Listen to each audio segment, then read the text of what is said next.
বিসমিল্লাহির রহমানির রহিম। আমার নাম মোহাম্মদ আলামিন আলী। আমি সাবেক ডুমনি ইউনিয়ন স্বেচ্ছাসেবক সাবেক ডুমনি ইউনিয়ন ছাত্র দলের সিনিয়র সহসভাপতি, সাবেক ডুমনি ইউনিয়ন স্বেচ্ছাসেবক দলের সাধারণ সম্পাদক ছিলাম, বর্তমান 43 নং ওয়ার্ডের আহ্বায়ক। ইনশাল্লাহ দল আমাকে যেভাবে দায়িত্ব দিয়েছে আমি চেষ্টা করেছি দলকে সুসংগঠিত রাখতে।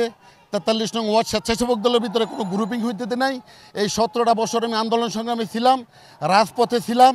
ইনশাল্লাহ আগামী দিনে আজকে যে আমাদের খিলক্ষেত থানা স্বেচ্ছাসেবক দলের কর্মী সভা, এই কর্মী সভা থেকে ইনশাল্লাহ আমাদের এমন সফলতা আসবে।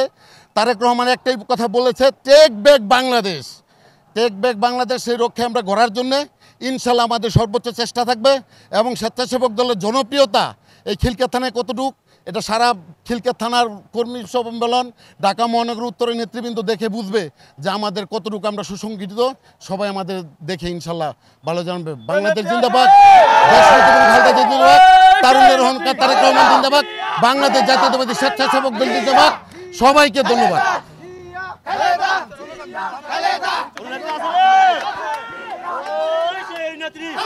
আমরা আশা করছি যে এই কর্মী সভার মাধ্যমে সুষ্ঠু একটি কমিটি আমাদের হবে।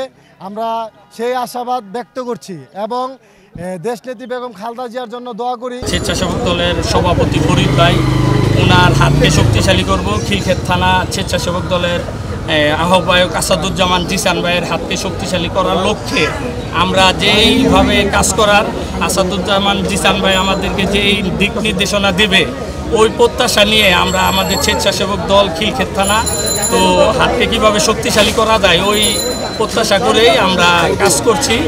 আর আমাদের আজকের কর্মী সভা থেকেই যেই দিক নির্দেশনা আসবে বা যেই আসবে, আমরা আশা করি এই কর্মী সভা থেকে আমাদের হাত আরও শক্তিশালী হবে ইনশাল্লাহ। তারেক জিয়ার হাত আরও শক্তিশালী হবে। আগামী দিনে কেমন নেতৃত্ব চাচ্ছেন স্বেচ্ছাসেবক দলের? স্বেচ্ছাসেবক দলের যে নেতৃত্ব আছে, আর সামনে আরও আমাদের থানার নেতৃত্ব ভালো হবে বা নগরের নেতৃত্ব ভালো হবে, এটাই আমরা আশা করছি। যাই বর্তমানে ঢাকা মহানগর এই স্বেচ্ছাসেবক দল উত্তরের সভাপতি ফরিদ ভাই, ওনার নেতৃত্ব খুবই ভালো, ওনার নেতৃত্বে আমরা আছি। তো আগামী দিনেও যেন এরকমভাবে থাকতে পারি, এটাই আমাদের আশা। নাম পরিচয়? আমার নাম রুবেল, খিলক্ষেত থানা সাবেক ওয়ার্ডের সেক্রেটারি ছিলাম, 96 নং ওয়ার্ড।